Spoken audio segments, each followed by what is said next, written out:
Guys, gusto niya sumakay ng camel. Yan, tunay yan ha. Legit.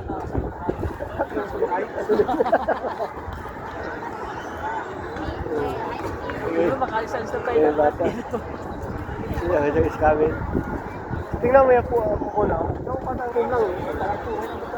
Kita ko sa inyo. Ano siya ang tawag dito? Parang daga, hamster. Hamster. Hamster. Control?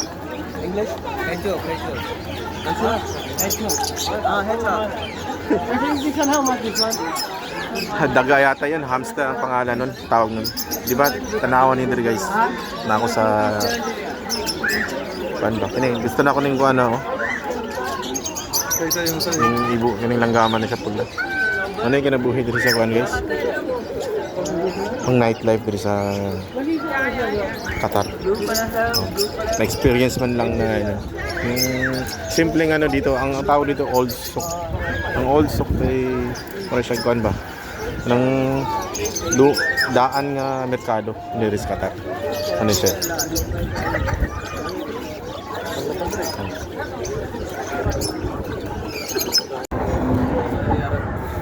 Mauna na siya kinabuhi dito kung gabiyon. Marag na ka sa Europe ba? Ano siya iwan luma ba daan nga palengke nila ba sa Qatar. Mauna lang kinabuhi dito magabi guys. Tanaw. Mag-chai, magkape-kape, mag-itugnaw, mag-shisha ka naman, higop-higop ug kan.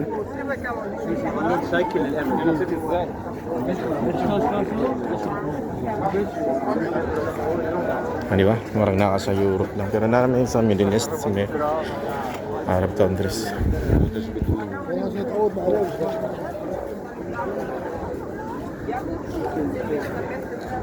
Sana sila bro? Sana sila?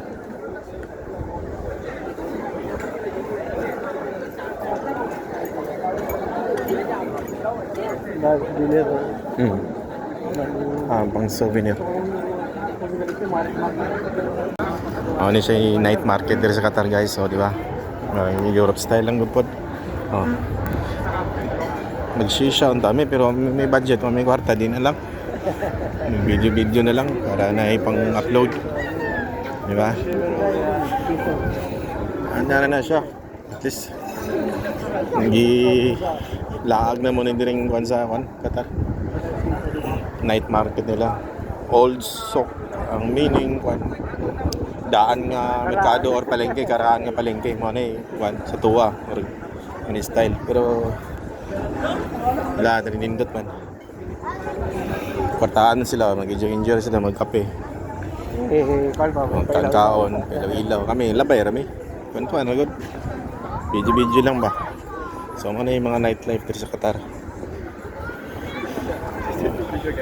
Halo-halo na yung mga tao dito. Na, yung mga Pilipino po.